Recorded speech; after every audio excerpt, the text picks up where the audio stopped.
Hi, it's the nursing professor back for another episode of Fundamentals on Friday. So today I want to talk about a topic that most of us don't like to talk about, and it is grief, managing a loss.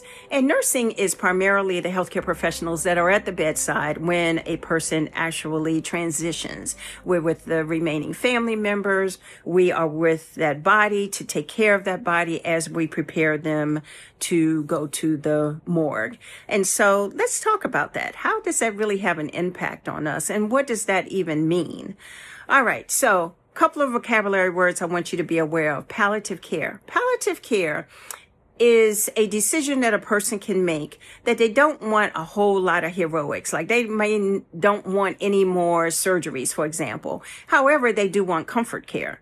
And so with palliative care, that person has not been deemed to only have 6 months or less to live, as is true with a person who's in hospice. So palliative care, that person still wants something. They still want to be comfortable. However, they don't want a whole lot of extraordinary efforts made in order for that to happen.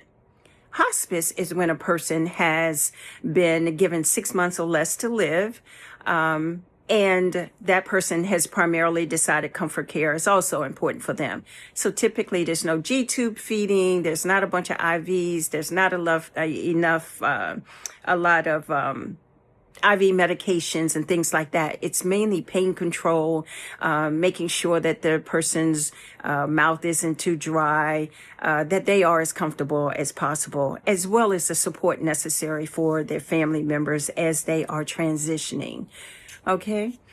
And so some of the signs of impending death that we actually do see with our patients is irregular breathing. They might breathe and stop and then pick back up breathing again. Chain stokes is what it's actually called. They will have a decrease in appetite. They might have been a person who was a big eater. Now all of a sudden they don't want anything to eat or drink. This is now not the time to force them to eat or drink because the body is really starting to shut down. And you'll see them kind of disconnect from others. Like, they're kind of really in a transition point where it's not a whole lot of conversation. Like they're moving on, they're moving away. And so it's still very important that family members are with them and that we need to be able to support those family members. So once a person dies, or expire, as frequently it is written, which drives me nuts. Expiration reminds me of a thing like milk or meat or something expiring versus a life. I really like transition better than expiration. But once that happens, then we provide postmortem care. Postmortem care should still remain a very intentional action to this person's remains. All right. It's not just a body. And so we're going to be responsible for washing that body, cleaning that body really good, putting padding underneath that to absorb some of the body fluids that may be evacuated from the body. Make sure that the mouth is shut, that the eyes are closed. So we're eliminating any kind of forceful cosmetics that may have to happen once that person is prepared for viewing. All right. So we easily can close those eyes while that person is still soft, still warm. We can close the mouth at the same time. We can make sure that the hands are relaxed and not clenched so that, again, once they get to the funeral home, it's not so much effort to do those types of things because we do know rigor mortis does set in. So once a body has transitioned and they remain in a room for a certain length of time, then you'll start to notice that the body gets really cold and it gets really stiff. And we want to make sure that we're able to do those things prior to that actually happening. With the family, we want that body to look as presentable as possible. So we're going to remove all of those drains and tubes and things like that so that there is no misconception that we're still actively doing something for that person. All right. So then we provide comfort care and cultural care to our families.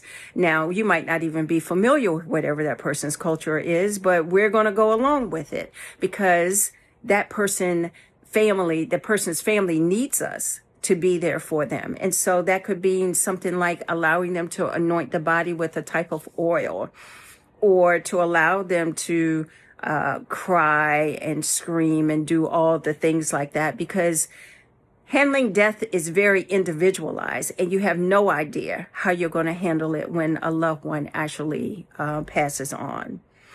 Now, so we get the body all prepared. We make sure that there is a tag on the body to identify that, so there's no mix-up when the body actually goes to the morgue and we say goodbye to the family members. Then the bed starts to get prepared for the next person. So housekeeping is there, cleaning the bed, cleaning the room, and all the things. And the thing is this, is you as the nurse, you've just finished saying goodbye to a patient who you took care of. And before you know it, someone is saying, hey, Sheila, you got a patient coming into room 12. That's going to be your admission. It's like, wait a minute.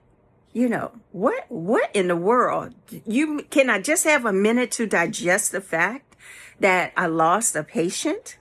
Can I just do that before someone else is there? But business as usual, get it together, and typically we go and we take care of the new patient.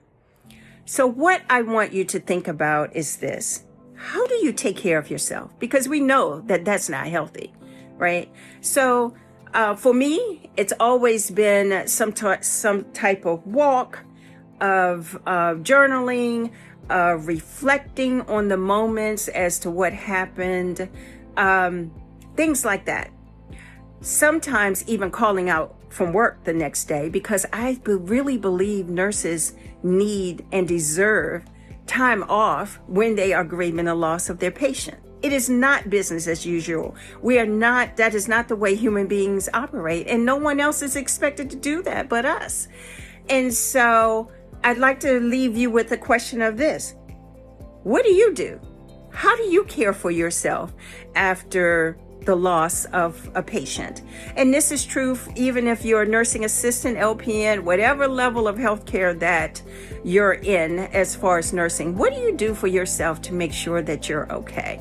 Because I really think that that is a conversation that we really need to talk about. All right. So I hope that helps. And I will see you next video. Please like and share. Bye for now.